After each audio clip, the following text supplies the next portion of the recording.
Do you believe the most immediate threat there to U.S. interest in the region is ISIL? I hesitate to say ISIL only because in the back of my mind is Iran as well.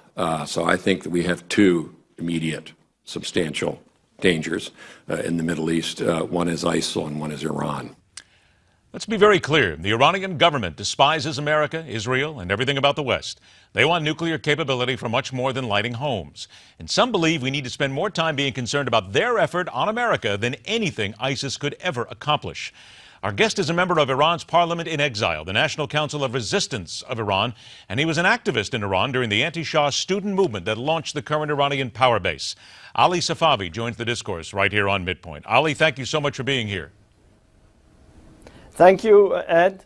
As Ashton Carter got it right, is Iran more of a threat than ISIS?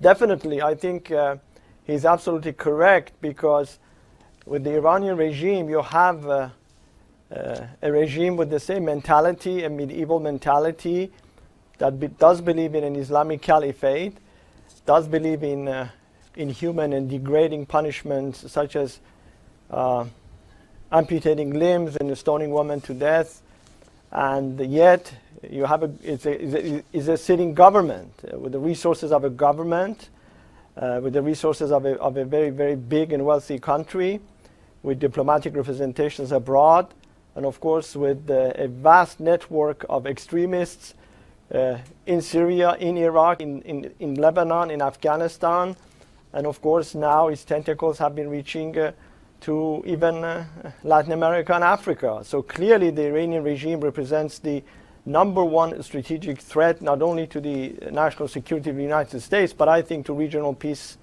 and stability, regional and global peace and stability. Ali, here's a question that I was asked recently by someone, and I actually had to throw up my hands. I couldn't answer because it sounded so logical in some ways. Someone asked me, are the people in Iran, or at least the government in Iran, are they evil or just crazy? Well, I don't think the issue is the Iranian people. The fact that you see the regime spreading its terrorism beyond Iranian borders, engaging in a mad dash toward nuclear weapons, I think reflects a deficit of popular support and legitimacy within Iran. The overwhelming majority of Iranian people oppose this medievalist regime. They want a progressive, modern country where human rights are respected, where men and women are treated equally, where all religions can practice freely, where there is relations with the rest of the world. And indeed, in order to keep the society in check, the regime has embarked on executions on a wide scale. You may know, under the so-called moderate Hassan Rouhani, more than 1,200 have been executed. Many hangings carried out in public from construction cranes. 120,000 political opponents of this regime, majority of them from the main Iranian opposition group, the MEK, have been executed in the past 35 years. Then, Ali, let me ask this. You bring up a very good point, if you would. 450 dissidents have been assassinated beyond Iranian borders. So clearly, one has to differentiate between the medievalist rulers of Iran and the Iranian people. But let me interrupt you if I can here, because you're exactly right. It is a totalitarian regime. It is a brutal regime. What are the Iranian people doing? Because obviously they are being subjugated here. The military is against them. What's being done underground? What are they trying to do in order to free themselves from this despot-run government?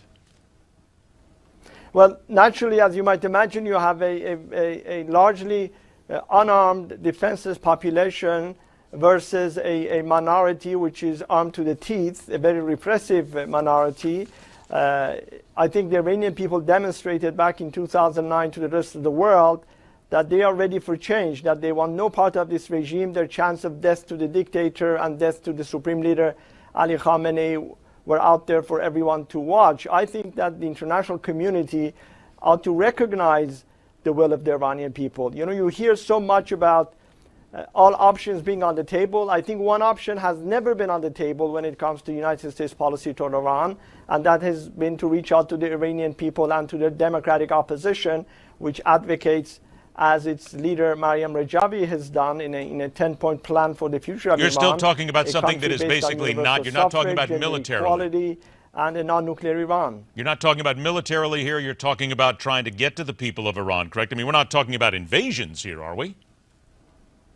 Well, nobody advocates a war. Nobody advocates a foreign military intervention. I think the Iranian people are capable and desirous of change in that country. And if anybody had any doubts, they saw what happened in the streets of Iran back in 2009. The problem was, at that critical moment in our history, the international community and, of course, the United States, by and large, remained silent and allowed the regime to suppress its political opposition and the Iranian people. So I think that when you talk about the policy of Iran, instead of giving concessions to the mullahs, instead of trying to be nice to them, you have to obviously make it clear to them that the world will not stand idle in the face of the regime's atrocities at home and, of course, its support for terrorism beyond Iranian borders.